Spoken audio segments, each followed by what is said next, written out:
नमस्कार। आज हम आपको एक ऐसी खौफनाक और झकझोर देने वाली कहानी सुनाने जा रहे हैं जिसने मध्य प्रदेश के एक छोटे से कस्बे कन्नौज को हिलाकर रख दिया। यह कहानी है निसार अली की हत्या की, जो कि न केवल एक दिल को दहिला देने वाली घटना है बल्कि एक पारिवारिक विश्वासघात की कहानी है। जरा सोचिए, एक पिता जो अपनी बेटी के लिए जीता हो, वही बेटी अपने पिता की जान लेने के लिए एक साजिश रचती है। और यह घटना न केवल हमें चौंकाती है बल्कि ये सोचने पर भी मजबूर करती है कि आज के समय में रिश्तों की डोर कितनी कमज़ोर हो चुकी है। तो चलिए जानते हैं इस घटना की पूरी सच्चाई।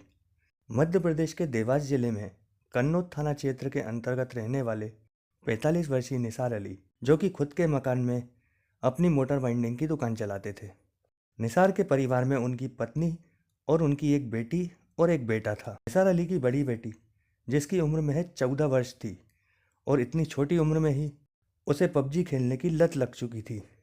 एक दिन रात में पबजी खेलते समय सीमा ऑनलाइन थी और उसकी मुलाकात मूल रूप से फरीदाबाद के रहने वाले विशाल से होती है, जिसके बाद कुछ दिन बातचीत में गुजर जाते हैं। फिर धीरे धीरे समय निकलता जाता है और उनकी दोस्ती प्यार की तरफ बढ़ने लगती है। विशाल जगह जगह लगने वाले मेलों में झूले लगाने का काम करता था, इसलिए वह लगभग 10 वर्षों से मध्य प्रदेश के खजराना क्षेत्र में किराए का मकान लेकर रह रहा था। और साथ ही विशाल से बातचीत के दौरान ही सीमा को बेहद चाहने लगा था। लेकिन विशाल हिंदू था और सीमा मुस्लिम थी, इसलिए विशाल को ऐसा लगता था कि अगर वह सीमा से अपने प्यार का इजहार करेगा तो वह मना कर देगी। फिर बातचीत के दौरान ही कुछ समय बाद दोनों ने एक दूसरे से अपने मोबाइल नंबर लिए और ऑनलाइन बात न करते हुए वह दोनों अपने मोबाइल पर बातचीत करने लगे थे। और मोबाइल फ़ोन पर होने वाली बातों में विशाल को ऐसा लगने लगा था कि सीमा भी उसे चाहती है। और एक दिन हिम्मत करके विशाल सीमा से अपने प्यार का इजहार कर देता है। वहीं जब सीमा विशाल से यह बात सुनती है तो वह भी बहुत खुश हो जाती है और विशाल से कहती है, मैं भी तुम्हें बहुत चाहती हूँ और मैं भी कब से यह बात कहना चाह रही थी। इस पर विशाल कहता है कि मुझे डर था कि मैं हिंदू हूँ और तुम मेरा प्रेम प्रस्ताव स्वीकार करोगी या नहीं। इस पर सीमा कहती है, ऐसा कुछ नहीं है, मैं तुमसे प्यार करती हूँ और तुमसे मिलना भी चाहती हूँ। सीमा का इतना कहना ही था कि विशाल अगले दिन सुबह ही कन्नौज पहुंच जाता है और सीमा को फ़ोन करके मिलने के लिए बुलाता है। सीमा विशाल की यह बात सुनकर बहुत खुश हो जाती है और चुपचाप विशाल से मिलने के लिए जाती है। जिसके बाद सीमा और विशाल दोनों एक दूसरे के साथ काफ़ी समय व्यतीत करते हैं और शाम होते ही विशाल वापस इंदौर चला जाता है। जिसके बाद सीमा और विशाल एक दूसरे के प्यार में खो चुके थे और विशाल आए दिन सीमा से मिलने के लिए कन्नौज आने लगा था। और सीमा और विशाल दोनों की नज़दीकी इस कदर बढ़ती है कि उन्होंने शादी करने का फैसला कर लिया था। धीरे धीरे 3 साल बीत चुके थे और सीमा 17 वर्ष की हो चुकी थी। जिसके बाद सीमा के परिवार वाले सीमा की शादी करने के लिए लड़के की तलाश करने लगते हैं और यह बात सुनकर सीमा डर जाती है और विशाल को इस बारे में बताती है। क्योंकि दोनों ही एक दूसरे को चाहते थे, इसलिए काफ़ी कोशिश करने के बाद भी जब उन दोनों को कुछ समझ में नहीं आया तो सीमा ने विशाल के साथ घर से भाग जाने का फैसला किया। जिसके बाद बातचीत के दौरान एक रात विशाल कन्नौज पहुंचता है और सीमा भी चुपचाप अपने घर पर बिना किसी से कुछ कहे विशाल के साथ भाग जाती है। वहीं सुबह जब सीमा के परिवार को सीमा के भाग जाने की जानकारी मिलती है तो पूरे परिवार में हड़कंप सा मच जाता है और बदनामी के डर से सीमा का परिवार इस बात की सूचना पुलिस को ना देते हुए उसे खुद ही तलाश करता है। लेकिन काफ़ी समय बीत जाने के बाद भी जब सीमा नहीं मिलती तो परिवार पुलिस थाना कन्नौज पहुंचता है और सीमा के लापता होने की सूचना देता है। वहीं पुलिस को जब ये जानकारी मिलती है, इसलिए पुलिस के द्वारा अपहरण का प्रकरण दर्ज करने के बाद सीमा की तलाश शुरू की जाती है। और तलाश करने के कुछ दिन बाद सीमा को एक दिन विशाल के पास से ढूंढ निकलती है और पुलिस के द्वारा विशाल को सीमा के अपहरण के मामले में गिरफ्तार करने के बाद जेल भेज दिया जाता है। वहीं सीमा को उसके परिवार को सौंप दिया जाता है और सीमा का परिवार उसे लेकर घर आ जाता है। जिसके बाद निसार अली सीमा से काफ़ी ज़्यादा नाराज़ हो जाते हैं क्योंकि उनकी बेटी किसी दूसरे धर्म के युवक के साथ भाग गई थी। इसलिए सीमा के पिता निसार अली सीमा का घर से बाहर आना जाना बंद कर देते हैं और जल्द से जल्द उसकी शादी करने के लिए लड़के की तलाश शुरू कर देते हैं। लेकिन सीमा विशाल को भुला नहीं सकती थी, इसलिए सीमा ने किसी तरह से जुगाड़ करके एक दूसरी सिम की व्यवस्था कर ली थी, जिसके बारे में परिवार के किसी भी सदस्य को कोई जानकारी नहीं थी।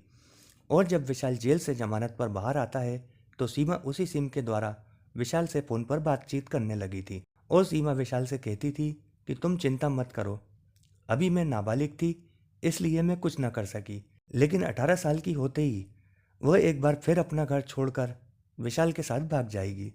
और फिर बालिग होने के कारण परिवार तो क्या, कानून भी हमें अलग नहीं कर पाएगा।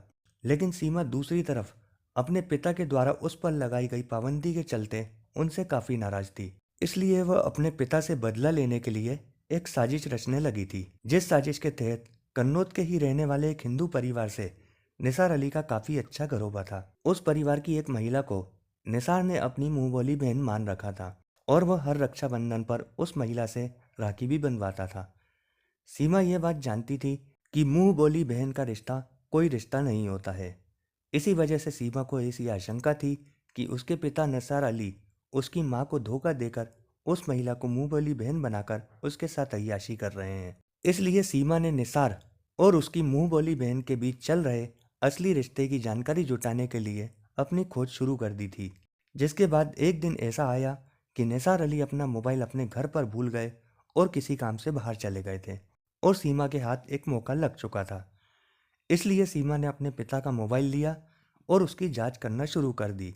तो मोबाइल फ़ोन में उसके पिता निसार अली और उसकी मुंह बोली बहन के कई अश्लील फ़ोटो और वीडियो मिलते हैं।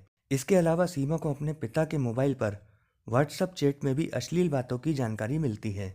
अपने पिता के मोबाइल फ़ोन में यह सब चीज़ें मिलने के बाद सीमा पूरा डाटा अपने मोबाइल में ट्रांसफ़र कर लेती है और अपने पास उस पूरे डाटा को सुरक्षित रख लेती है। फिर एक दिन सीमा को यह पता चलता है कि उसके पिता ने टाकली खेड़ा के रहने वाले एक युवक के साथ उसकी शादी पक्की कर दी है। जिसके बाद सीमा यह समझ चुकी थी कि उसके पास अब ज़्यादा समय नहीं है और उसे अपने पिता को रास्ते से हटाने के लिए रची गई साजिश को अंजाम देने का समय आ चुका था। इसलिए सीमा के द्वारा कड़ाके की ठंड में रोज की तरह ही सुबह 22 नवंबर 2024 को सुबह 7 बजे अपने पिता के हाथ में खाली दूध का डिब्बा देकर उन्हें डेयरी से दूध लाने को कहती है। और क्योंकि निसार अली प्रतिदिन सुबह 7 बजे डेयरी से दूध लेने जाते थे, इसलिए उस दिन भी वह बेटी से डिब्बा लेकर दूध लेने के लिए डेयरी की तरफ निकल जाते हैं। वहीं 10 मिनट के बाद सुबह सुबह कन्नौज थाना प्रभारी श्री तेजीब काजी रात की अपनी ड्यूटी खत्म करने के बाद अपने घर पहुंचे ही थे कि तभी श्री काजी के मोबाइल पर किसी का फोन आता है और उन्हें सतवास रोड पर किसी युवक की गोली मारकर हत्या कर देने की जानकारी मिलती है। श्री काजी को जब इस घटना की सूचना मिलती है तो वे तत्काल ही मौके पर पहुंच जाते हैं, जहां घटना स्थल पर काफी ज्यादा भीड़ जमा हो चुकी थी। वहीं श्री काजी के द्वारा जब शव का निरीक्षण किया जाता है तो वे देखते हैं कि गोली युवक के सीने में मारी गई थी, जिसकी वजह से घटना स्थल पर ही उसकी मृत्यु हो चुकी थी। सबसे बड़े आश्चर्य की बात यह है कि यह युवक कोई और नहीं बल्कि कुछ ही समय पहले जिसे उसकी बेटी के द्वारा दूध लेने के लिए डेयरी भेजा गया था, वही निसार अली था।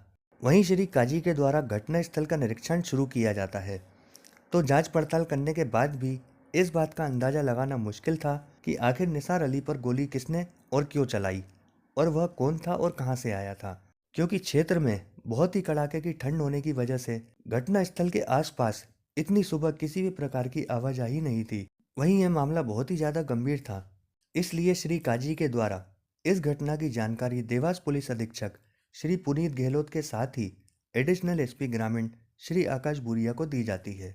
जानकारी मिलने के बाद पुलिस अधीक्षक महोदय के द्वारा मामले की गंभीरता को देखते हुए कन्नौज एसडीओपी के निर्देशन के साथ थाना प्रभारी श्री काजी के नेतृत्व में एक टीम बनाई जाती है और इस टीम को इस पूरे मामले की जांच पड़ताल करने की जिम्मेदारी सौंप दी जाती है।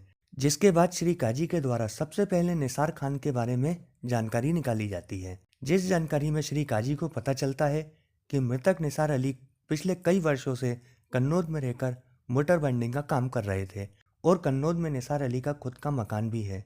निसार के परिवार में उनकी पत्नी और बड़ी बेटी सीमा 18 वर्ष के अलावा उसका एक 14 वर्षीय बेटा भी है। जिसके बाद श्री काजी के द्वारा निसार के परिवार से जब इस घटना के संबंध में पूछताछ की जाती है तो निसार की बड़ी बेटी के द्वारा उनके पड़ोस में रहने वाले एक परिवार पर शक जताया जाता है। सीमा पुलिस को बताती है कि मेरे पिता और पड़ोस में रहने वाली महिला के बीच अवैध संबंध है, इसी वजह से उन्होंने मेरे पिता की हत्या कर दी। जिसके बाद पुलिस के द्वारा निसार की बेटी के द्वारा दिए गए बयानों के आधार पर जब उनके पड़ोसी के घर पहुंचती है तो पुलिस को पता चलता है कि वह परिवार घर पर नहीं था। इसलिए पुलिस संदेह के आधार पर तेजी से उस परिवार की तलाश करने में जुट जाती है और जब वह परिवार पुलिस के सामने आता है तो पुलिस के द्वारा उनसे पूछताछ की जाती है, जिस पर उस परिवार के बयान के बाद श्री काजी ये समझ चुके थे कि भले ही निसार के उस महिला के साथ अवैध संबंध थे, पर उस परिवार का निसार की हत्या में किसी भी प्रकार का कोई हाथ नहीं था। वहीं श्री काजी, जो कि अपनी कार्यशैली को लेकर हमेशा ही चर्चा में रहे हैं और इसके साथ ही उनके द्वारा इस प्रकार के कई अन्य मामलों को भी डील किया जा चुका था, इसलिए श्री काजी इस मामले को लेकर अपनी जांच पड़ताल में जुटे रहे, जिसमें श्री काजी के सामने एक बात सामने आती है कि मृतक निसार अली की बेटी सीमा की शादी कुछ ही समय पहले टाकली खेड़ा के रहने वाले एक युवक के साथ तय हुई थी, जिस पर उन्हें संदेह होता है कि हो सकता है कि शादी को रोकने के लिए निसार की हत्या की गई हो और इस हत्या में उनकी बेटी सीमा का हाथ हो। जिसके बाद श्री काजी के द्वारा निसार अली के परिवार के बारे में जानकारी निकाली जाती है और उस जानकारी में उन्हें यह पता चलता है कि निसार की बेटी सीमा कुछ साल पहले अपने हिंदू प्रेमी के साथ अपने घर से भाग चुकी थी।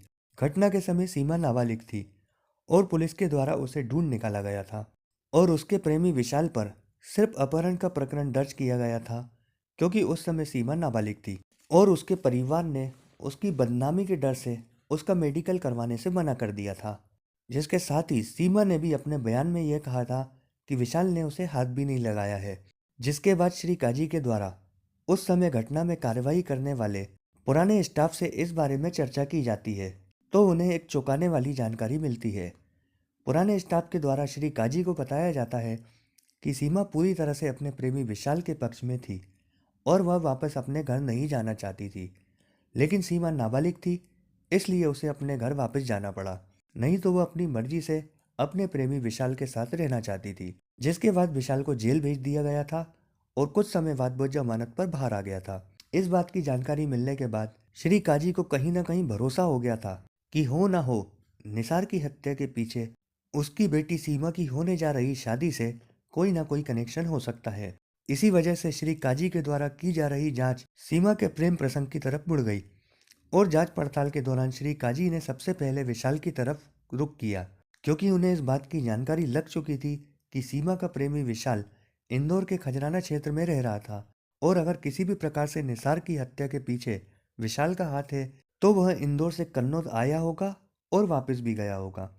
जिसके बाद श्री काजी के द्वारा सीमा के मोबाइल फोन की कॉल डिटेल निकाली जाती है। इतना ही नहीं, कन्नौज से लेकर इंदौर तक जाने वाले मार्ग में लगे 200 से भी अधिक सीसीटीवी कैमरों की वीडियो फुटेज के साथ घटना वाले दिन इस पूरे मार्ग पर 20,000 से अधिक मोबाइल फोनों की स्कैनिंग भी कराई जाती है, जिसमें पुलिस को कन्नौज से एक नंबर मिलता है जिस नंबर से विशाल के नंबर पर फोन किया जाता था, लेकिन वह नंबर पिछले 10 दिनों से बंद था और विशाल ने अपना फोन बंद कर रखा था। जिसके बाद विशाल के ऊपर पुलिस का शक और भी गहरा हो जाता है और कन्नौज थाना प्रभारी की एक टीम के द्वारा विशाल को पूछताछ के लिए इंदौर के खजराना से हिरासत में ले लिया जाता है और पुलिस गिरफ्त में आने के बाद विशाल के चेहरे पर डर साफ झलक रहा था, क्योंकि विशाल को पता था कि कुछ समय पहले श्री काजी इंदौर के विजयनगर थाना प्रभारी रह चुके थे और श्री काजी की कार्यशैली की पूरे इंदौर में चर्चा थी। चूंकि विशाल श्री काजी के बारे में जानता था, इसलिए जब उससे पूछताछ शुरू की गई तो उसने पुलिस को ज़्यादा देर तक गुमराह न करते हुए सच बता ही दिया और विशाल ने निसार अली की हत्या करना स्वीकार कर लिया। इसके साथ ही इस हत्या में उसका साथ देने के बाद हत्या में उपयोग किया गया देसी कट्टा छुपाने वाले विशाल के दोस्त दीपक का नाम भी बताया। लेकिन इसके बाद विशाल के द्वारा जो दो अन्य नाम लिए जाते हैं वह काफ़ी ज़्यादा चौंकाने वाले होते हैं। पहला नाम था निसार अली की बेटी सीमा का, जो कि कहीं ना कहीं पुलिस को भी पता था, लेकिन दूसरा नाम जो विशाल के द्वारा लिया जाता है वह नाम था निसार अली की पत्नी का, जो कि निसार अली की हत्या में शामिल थी। जिसके बाद पुलिस एक बार फिर से सोच में पड़ चुकी थी, क्योंकि सीमा को इस हत्या में शामिल होना तो पुलिस को समझ में आ रहा था, क्योंकि वो विशाल से प्रेम करती थी और उसके पिता इसके खिलाफ थे। पर निसार अली की पत्नी क्यों अपनी बेटी की शादी किसी और धर्म के युवक से करने के लिए राजी थी, यह बात समझ के बाहर थी। वहीं इन नामों के सामने आने के बाद पुलिस को बताए गए नामों में से विशाल के दोस्त दीपक को इंदौर में दबिश देते हुए गिरफ्तार किया जाता है। वहीं निसार अली की बेटी सीमा और उसकी पत्नी को भी हिरासत में ले लिया जाता है। हिरासत में लेने के बाद जब पुलिस के द्वारा निसार अली की बेटी सीमा से पूछताछ की जाती है तो सीमा पुलिस को बताती है कि मेरे पिता निसार ने मेरी शादी तय कर दी थी, लेकिन मैं विशाल से प्यार करती थी और वह शादी नहीं करना चाहती थी। इसलिए मेरी शादी की तारीख नज़दीक आ रही थी और मेरे पास बहुत कम समय था। इसलिए मैंने एक योजना बनाई, क्योंकि मेरे पिता के पड़ोस में रहने वाली महिला से अवैध संबंध थे और इस बात के मेरे पास पक्के सबूत भी थे। इसलिए मैंने वह सभी फोटो और वीडियो दिखाकर अपनी माँ को अपनी तरफ करते हुए माँ को पिता के खिलाफ किया। मैंने उनसे कहा कि पिता ने तुमसे लव मैरिज की और इस बात को 25 साल हो चुके हैं, फिर भी उस आदमी ने तुम्हें धोखा दिया है। यह बात तुम कैसे सह सकती हो? जिस पर मेरी माँ मेरी बात मान जाती है। इसके बाद मैं सबसे पहले पड़ोसी महिला के पति के पास गई और उसे उसकी पत्नी और अपने पिता के बीच चल रहे अवैध संबंधों के बारे में बताया और पिता की हत्या करने के लिए उकसाया। लेकिन उस आदमी ने हत्या जैसा अपराध करने से मना कर दिया। अब विशाल के सिवा मेरे पास कोई दूसरा रास्ता नहीं था, इसलिए मैंने विशाल को फ़ोन करके ये सारी बात बताई और अपने पिता की हत्या करने के लिए कहा। तो विशाल पहले तो सोच में पड़ गया, लेकिन सीमा ने विशाल से कहा कि तुम चिंता मत करो, मेरे पिता के बैंक खाते में लाखों रुपए हैं और इतना ही नहीं, मेरी माँ के नाम पर 3 प्लॉट भी है और पिता की हत्या करने के बाद मैं अपनी माँ से एक प्लॉट और 20-25 लाख रुपए ले लूँगी और इसके बाद हम दोनों आराम से एक दूसरे के साथ जिंदगी भर रह सकते हैं।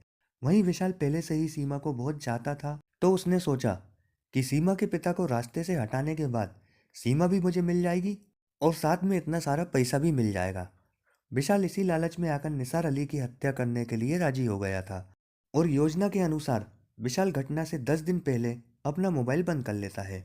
इसके साथ ही विशाल के द्वारा प्रतिदिन कन्नौज आकर निसार अली की हर गतिविधि पर नजर रखी जाने लगी थी। वह क्या करता है, कहाँ जाता है, किससे मिलता है।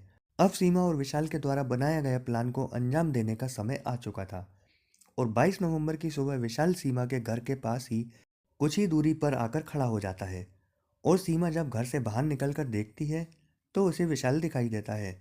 जिसके बाद सीमा निसार अली को दूध लाने के लिए दूध का डिब्बा थमा देती है।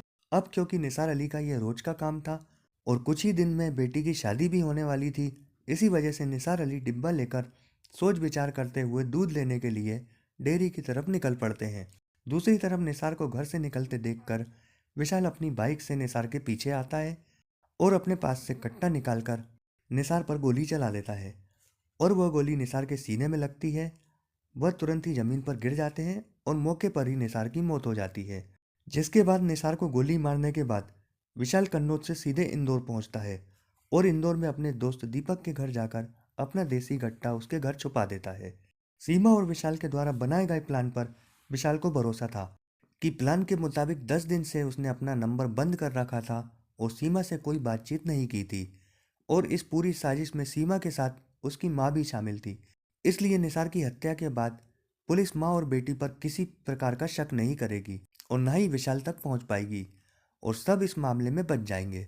लेकिन कन्नौज थाना प्रभारी श्री काजी के द्वारा इस हत्याकांड का खुलासा कर दिया जाता है और इस हत्याकांड में शामिल विशाल, निसार की पत्नी और बेटी सीमा के साथ ही विशाल के दोस्त दीपक को गिरफ्तार कर चारों को अदालत में पेश किया जाता है, जहां से उनको जेल भेज दिया जाता है। फिलहाल पुलिस उस पूरे मामले की जांच पड़ताल में जुटी हुई है। हमारी कोशिश है ऐसी सच्ची घटनाओं को आपके सामने लाकर आपको सतर्क और सचेत किया जाए। यह वीडियो केवल शैक्षिक और जागरूकता के उद्देश्य से बनाई गई है।